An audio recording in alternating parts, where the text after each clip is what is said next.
Build up the spiritual habit. Find our Dharma home. Hi, this is Jue Ji from Austin, Texas.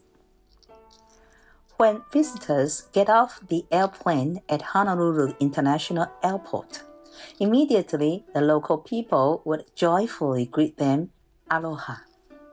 Aloha has multiple meanings, which include hello, welcome, and goodbye. It sounds like Amitabha, the Buddhists expressed their greeting and best wishes at the temple. We all enjoy the feeling of homecoming or warm welcome when visiting a place. The American poet Robert Frost defines home as the place where, when you have to go there, they have to take you in. Wouldn't it be wonderful to find our Dharma home and be taken in upon our arrival? But spiritual travelers often experience the dichotomy of homecoming and home-leaving dilemma. Can we rely on ourselves to reach the Dharma home? Let me give you a short tour to this spiritual journey in finding the Dharma home. Dharma home, a perpetual dream. We are spiritual wanderers, traveling all over the places in the world, life after life. The Buddha tells us not to seek the Dharma from outside. It resides right inside us. Though being the said, we spend most of our life in wandering outside.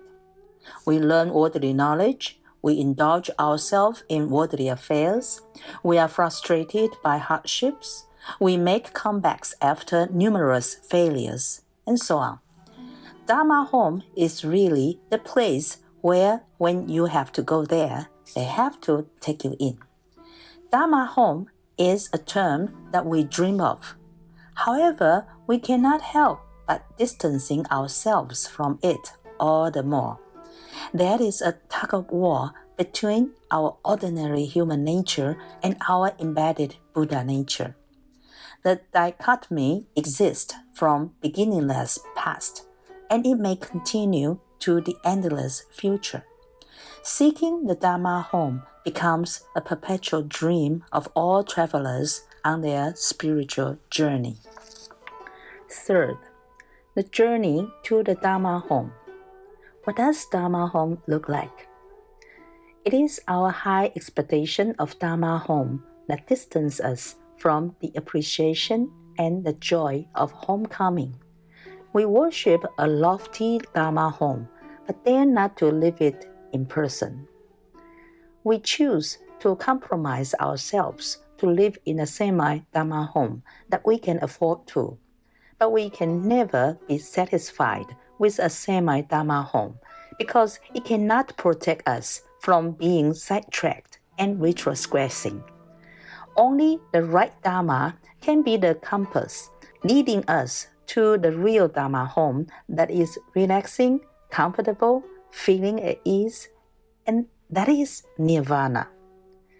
The 19th century English novelist Charles Dickens says every traveler has a home of his own, and he learns to appreciate it the more from his wandering. We Buddhist spiritual travelers also learn to appreciate the Dharma home the more from cultivating our spiritual habits in this Saha world. For example, we take refuge in the Triple Gem, observe the 5 precepts, practice the 6 paramitas, learn the law of dependent origination, perceive that the 5 aggregates are impermanent and nothing holds a substantial entity in the world. Nirvana, though lofty in concept, is approachable for spiritual seekers through the above spiritual habits, if they build up on the spiritual journey. The process of the spiritual journey, which is the spiritual habit buildup, is important before we arrive at the destination, Nirvana. Having realized the importance of the spiritual habit build-up, having built up the spiritual habit, and having been accompanied by Dharma teachers and good spiritual friends, we need to walk the way by following an app of self-reliance on the go. Fourth, self-reliance as the essence of the spiritual journey. This app has been created since Shakyamuni Buddha's time, recorded in his teaching. Rely on the self, rely on the Dharma, and rely on nothing else.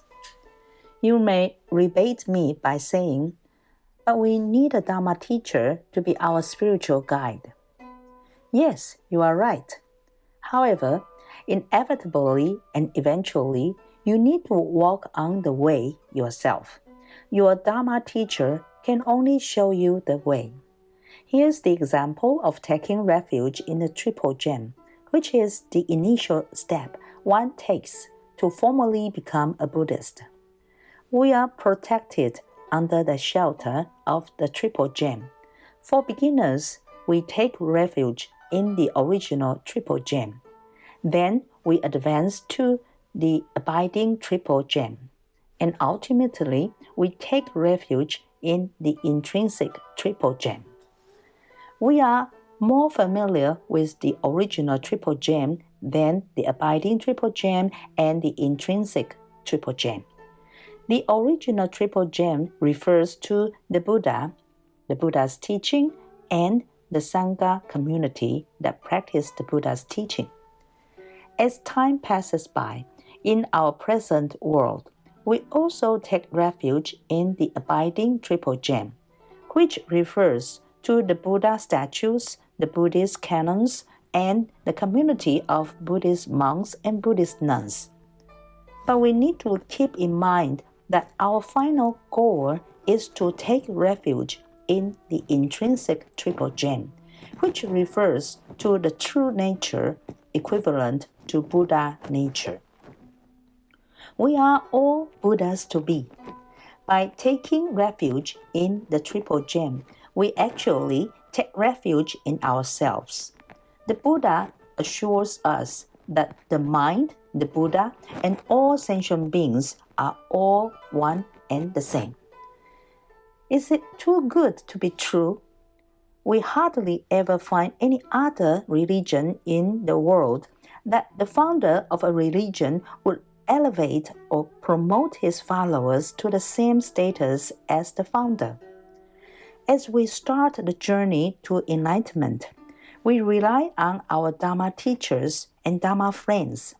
But at the same time, we need to keep in mind that we need to walk the way ourselves. And we need to cultivate our mind to see the interconnectedness of all beings in order to see the Dharma, which exists everywhere in our daily life. As the saying goes, lush green bamboos are wondrous truths. The luxuriant yellow flower is nothing but prajna. All life and all the phenomena of life process are the Dharma. The lush green bamboo leaves are full of vitality, which is Dharma. The rotten bamboo leaves are also Dharma, because they are all integrated in the rhythm of life process. Similarly, the luxuriant yellow flower is Dharma. The withering flower is also Dharma. If we cannot see the integration of the bamboo leaves and our life, or the yellow flower and our life, we lose the wonderful opportunity to find the Dharma and learn from the Dharma. The lush green bamboo leaves catch our eyes, touch our heart, dance in our mind, breathe into our ears. They live inside us so that we see it clearly and feel it deeply from the bottom of our heart. If we don't see, we are blind to the Dharma. Unfortunately, most of people nowadays are too busy to see the trees, flowers, hills, the river, the sky, and so on. we are in a way very blind to the Dharma. Fifth, the joyful homecoming. Here is a dewdrop of Dharma for you. Let's practice right action, right speech, and right mindfulness. This is what Venerable Master Xing Yun has encouraged us to practice: do good deeds, say good words, and think good thoughts. Imagine what will the Buddha do living our life today. When the Buddha works from home, he will work diligently to accomplish the work on time, not sidetracked by playing video games or going cyber shopping. The Buddha will comfort the needy with kind words and encourage the weak with inspiring words, instead of quarreling with them in harmful words. The Buddha will purify his thoughts by following the guideline of right understanding that we are all depending on one another to exist in this world, that we cannot isolate ourselves from the world, that we are all in oneness. This is to say, if we play the Buddha's role in our daily life, we surely will purify our behavior, speech, and thoughts. The Buddha will firmly dwell in us. Then we would have strong faith in ourselves, because the Triple Gem now truly lives in us. Dharma is home now. Home, home, sweet home. Aloha.